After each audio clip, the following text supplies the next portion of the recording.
The divine prophets had miracles and proofs to prove their truthfulness. Sometimes they engaged in argument with the deniers and disbelievers, giving clear reasons, which sometimes convinced the other side, and sometimes it remained in denial. The prophets used reason and logic in their arguments, and sometimes appealed to the human conscience and rational sentiments.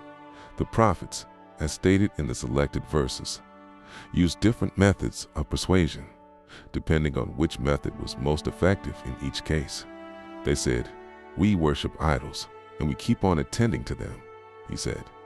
"Do they hear you when you call them, or do they bring you any benefit or cause you any harm?" They said, "Indeed, we found our fathers doing likewise." He said, "Have you regarded what you have been worshiping, you and your ancestors? They are indeed enemies to me, but the Lord of all the nations." Quran, Surah Shu'ara, verses 7:177. Have you not regarded him who argued with Abraham about his Lord, only because God had given him kingdom?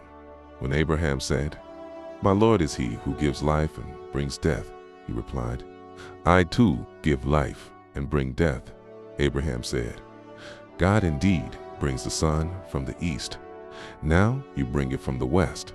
Thereat, the faithless one was dumbfounded, and God does not guide the wrongdoing lot. Quran, Surah Baqarah, verse 258. Certainly we gave Abraham his rectitude aforetime, and we knew him when he said to his father and his people, "What are these images to which you keep on attending?"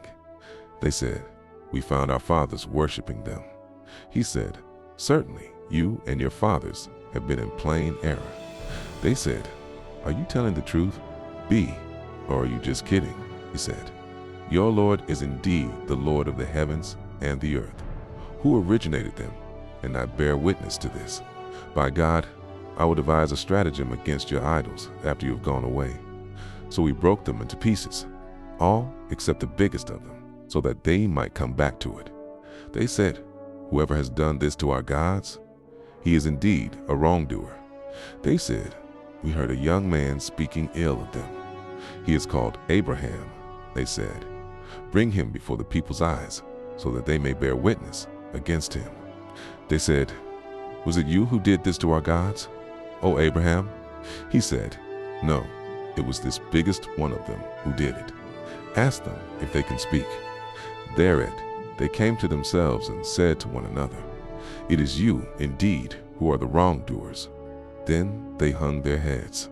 However, they said, "You certainly know that they cannot speak." He said, "Then, do you worship besides God that which cannot cause you any benefit or harm? Fie on you in what you worship besides God. Do you not exercise your reason?" Quran, Surah Anbiya, verses 5, 1, 6, 7. Invite to the way of your Lord, with wisdom and good advice, and dispute with them in a manner that is best. Indeed, your Lord knows best those who stray from his way, and he knows best those who are guided. Quran, Surah Nal, verse 125.